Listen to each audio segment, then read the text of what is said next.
Welcome to the mdBriefCase podcast series on allergic rhinitis. We will review the clinical presentation and management of allergic rhinitis and strategies for adhering to therapies.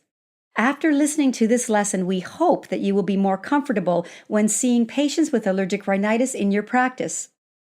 This podcast is available at www.mdbriefcase.com and has been developed by mdBriefCase, supported by an unrestricted educational grant from Mylan.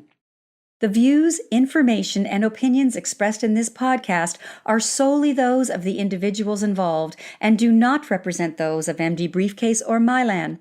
This podcast does not constitute medical advice and is only meant to educate and inform the listener. Please join us in welcoming Dr. Paul Keith, a leading allergist immunologist, in discussing the management of allergic rhinitis. Dr. Keith, thank you for joining us for the second podcast in the series. Let's talk about the key components of allergic rhinitis. The key components of allergic rhinitis are allergen avoidance, medications, and immunotherapy.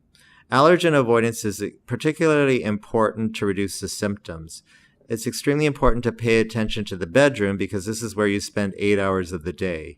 You want to try to control air coming into the bedroom, since using a HEPA filter within the bedroom is not as efficient as reducing any pollens or allergens that come through the windows or through the door.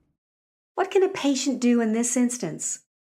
Typically, you can use filters within an open window, or you can simply close the window and use air conditioning.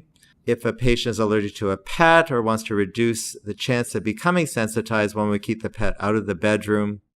What about when patients are in their car? It's also important when driving in the car that you keep the car windows closed, because you could be exposed not only to allergens through the open car window, but also to diesel exhaust particles which augment the effect of allergens. And now we even have filters that one can wear in the nostrils to reduce any allergens which could reach the nose. It's also important that they take antihistamines prior to exposure to an allergen. And if they want to have the maximum effectiveness of an intranasal steroid, they would have to take it 2 to 4 weeks prior to exposure to have a benefit. Antihistamines could also be used in the nose immediately prior to exposure, and this could be helpful. Most Canadians are vitamin D deficient. If their vitamin D level is not optimal, they may be more likely to be allergic and not respond to intranasal steroids. What classes of drugs are commonly used to treat allergic rhinitis? The key classes of drugs used to treat allergic rhinitis are antihistamines, intranasal steroids, and leukotriene receptor antagonists. One can use an intranasal or oral decongestant, but prolonged use of intranasal decongestants can cause rebound congestion. This usually isn't seen with oral decongestants, but they can cause other untoward side effects such as palpitations or sleeplessness. If drug therapy isn't effective or not tolerated, we go on to allergen immunotherapy, and this is available pre-seasonally, year-round, or sublingually. Usually if symptoms are very mild or intermittent, we simply use intranasal or oral antihistamines to treat the symptoms. But when a patient goes on to develop congestion, we usually recommend starting an intranasal steroid. When are intranasal corticosteroids used? Intranasal steroids are more effective than oral antihistamines when looked at in 2-week trials of seasonal allergic rhinitis. Leukotriene receptor antagonists may be beneficial if symptoms are not controlled with an intranasal steroid or an antihistamine, particularly if they have asthma. Antihistamines can also be given as drops within the eye, and one can also use chromoglycate preventatively, but one has to use it frequently in order to get a benefit. This usually means taking it 4 times a day to be beneficial. Intranasal steroids have the most benefit if they're taken at least 2 weeks prior to the season or 2 weeks prior to an exposure they know will cause symptoms. Usually if they have congestion, intranasal steroids are the drug of choice. They can be used alone or in combination with an oral or an intranasal antihistamine.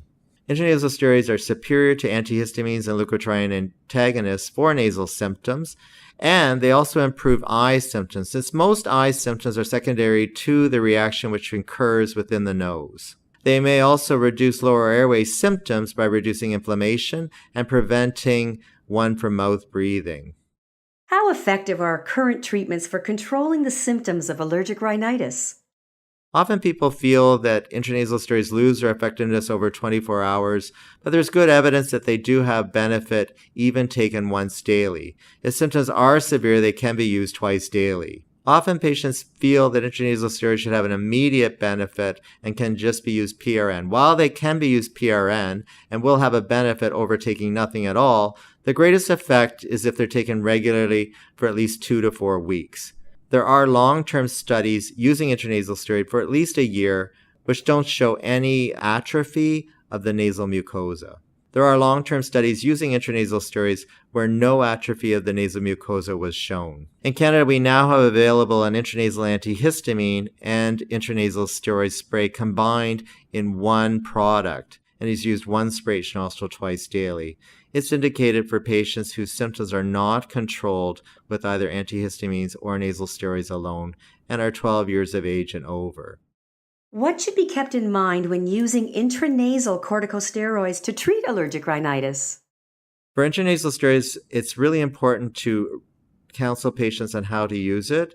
The spray should be directed away from the septum, and it's best to use at least 2 weeks prior to exposure to an allergen. It usually takes 2 to 4 weeks to get the maximum efficacy, although they may see a benefit even on the first day of use. One way to prevent spraying on the septum is to use the opposite hand holding the spray, and then it's more difficult to spray the septum.